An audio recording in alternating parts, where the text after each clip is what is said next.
19ನೇ ದಿನವೂ ಮುಂದುವರೆದಿದೆ ಭೀಕರ ಸಂಘರ್ಷ.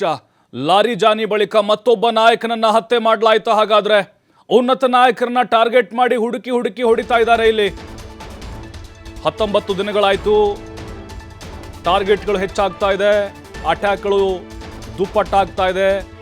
ಲಾರಿ ಜಾನಿ ನಿನ್ನೆ ಹತ್ಯೆ ಮಾಡಿದ್ರು, ಅದಾದ್ಮೇಲೆ ಮತ್ತೊಬ್ಬ ನಾಯಕನನ್ನ ಹತ ಮಾಡಿದೆಯಾ? ಹಾಗಾದ್ರೆ ಅದರಲ್ಲೂ ಉನ್ನತ ನಾಯಕನನ್ನ ಇಲ್ಲಿ ಟಾರ್ಗೆಟ್ ಮಾಡ್ತಾ ಇಸ್ರೇಲು. ಇರಾನ್ನ ಗುಪ್ತಚರ ಸಚಿವ ಇಸ್ಮಾಯಿಲ್ ಖಾತೀಬನ್ನ ಹತ್ಯೆ ಮಾಡಿದ್ದಾರೆ ಅನ್ನುವಂಥ ವಿಚಾರಗಳು ಗೊತ್ತಾಗ್ತಾ ಇದೆ. ಮೊಸ್ತಾಬನ ಬಲಗೈ ಬಂಟ ಆಗಿದ್ರು ಇವರು, ಇಸ್ಮಾಯಿಲ್ ಖಾತೀಬ್. ಈ ಫೋಟೋದಲ್ಲಿ ಕಾಣಿಸ್ತಿದ್ದೇವಲ್ಲ ಅದೇ. ನಿನ್ನೆ ಟೆಹರಾನ್ನಲ್ಲಿ ನಡೆದಂಥ ಭೀಕರ ದಾಳಿಯಲ್ಲಿ ಸಾವನ್ನಪ್ಪಿದ್ದಾರೆ ಅನ್ನುವಂಥ ವರದಿಗಳು ಬರ್ತಾ ಇದ್ದಾವೆ. ಲಾರಿ ಜಾನಿ ಕೂಡ ಹಾಗೆ ಇದ್ರು. ಅವರು ಮೊಸ್ತಾಬ್ ಅವ್ರಿಗೆ ಭಾಳ ಅತ್ಯಾಪ್ತರಾಗಿದ್ದರು. ಖಮೇನಿ ಅವ್ರ ತಂದೆ ಕೂಡ ಭಾಳ ಬಂಟರಾಗಿ ಕೆಲಸ ಮಾಡ್ತಾ ಇದ್ರು ಮತ್ತು ಅವರು ಕೆಲವೊಂದಿಷ್ಟು ಐಡಿಯಾಗಳನ್ನು ಕೊಡ್ತಾ ಇದ್ರು. ದಾಳಿ ಹೇಗೆ ಮಾಡಬೇಕು, ಹೇಗೆ ಎದುರಿಸಬೇಕು ಎದುರಾಳಿಗಳನ್ನು ಅಂತ. ಸೈನ್ಯಕ್ಕೊಂದು ಬಲ ಇದ್ದಂಗಿತ್ತು IRGCಗೆ ಅವ್ರದ್ದು. ಈಗ ಅವರಾದಮೇಲೆ ಖಾತೀಬ್ ಅವರನ್ನು ಕೂಡ ಇಸ್ರೇಲ್ ಅವರು ಬೇಟೆಯಾಡಿದ್ದಾರೆ ಅನ್ನುವಂಥ ವಿಚಾರಗಳು ಗೊತ್ತಾಗ್ತಾ ಇದೆ. ಮೊದಲೇ ಅಮೇರಿಕ ಘೋಷಣೆ ಮಾಡಿಬಿಟ್ಟಿತ್ತು, ಸುಮಾರು 92 ಕೋಟಿ ಕೊಡ್ತೀವಿ ಅವರು ಸುಳಿವು ಕೊಟ್ರೆ ಅಂಥೇಳಿ. ಅದರಲ್ಲಿ ಇವರು ಕೂಡ ಇದ್ದರು ಹಿಟ್ ಲಿಸ್ಟಲ್ಲಿ.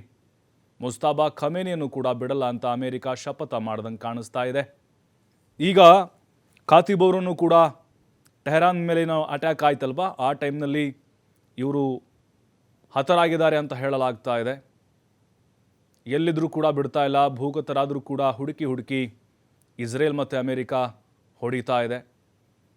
ಯಾಕಂತ ಹೇಳಿದ್ರೆ ಈ ಉನ್ನತ ಕಮಾಂಡರ್ಗಳು ಅಥವಾ ಮಾಜಿ ಚೀಫ್ಗಳಿರ್ತಾರಲ್ಲ, ಅಥವಾ ಈ ಭದ್ರತೆಗೆ ಸಂಬಂಧಪಟ್ಟಂಥವ್ರು, ರಕ್ಷಣೆ ಇಲಾಖೆಯಲ್ಲಿ ಕೆಲಸ ಮಾಡಿದಂಥವ್ರು, ಅವ್ರನ್ನೆಲ್ಲ ಟಾರ್ಗೆಟ್ ಮಾಡ್ಕೊಂಡು ಹೊಡಿತಾ ಇದ್ದಾರೆ ಅಂತಂದರೆ ಆ ಬಲವನ್ನು ಕಂಪ್ಲೀಟಾಗಿ ಕಡಿಮೆ ಮಾಡುವಂಥ ಒಂದು ಪ್ಲ್ಯಾನ್ ಇದರಿಂದ ಇದೆ.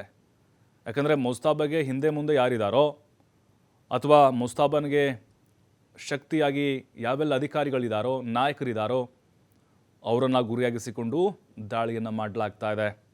ಈ ಖಾತೀಬ್ ಕೂಡ ಅಷ್ಟೇ ಮೊಸ್ತಾಬಾಗೆ ಬಲಗೈ ಬಂಟಾಗಿ ಕೆಲಸ ಮಾಡ್ತಾಯಿದ್ರು. ಜೊತೆಗೆ ಅವರ ತಂದೆಯವರ ಕಾಲದಿಂದಲೂ ಕೂಡ ಅವ್ರ ಫ್ಯಾಮಿಲಿ ಜೊತೆಗೆ ಉತ್ತಮವಾದಂಥ ಒಡನಾಟವನ್ನು ಹೊಂದಿದ್ರು. ಮತ್ತು ಇಸ್ರೇಲ್ ಅಮೇರಿಕ ವಿರುದ್ಧ ವಾರಂತ ಬಂದಾಗ ಸೇನೆಗಳಿಗೆ ಅಂದರೆ ಅವರ IRGCಗೆ ಸಾಕಷ್ಟು ಸೂಚನೆಗಳನ್ನು, ಸಲಹೆಗಳನ್ನು ಕೊಡ್ತಾ ಇದ್ರು ಇವರು. ಮತ್ತು ಎದುರಾಳಿಗಳ ದಾಳಿಗಳ ಬಗ್ಗೆ ಕೂಡ ಅವರು ಕೆಲವೊಂದಿಷ್ಟು ಸೂಚನೆಗಳನ್ನು ಕೊಡ್ತಾ ಇದ್ರು. ಈಗ ಅವರನ್ನು ಕೂಡ ಇಸ್ರೇಲ್ ಅವರು ಹೊಡೆದಿದ್ದಾರೆ ಅನ್ನೋದು ಗೊತ್ತಾಗ್ತಾ ಇದೆ.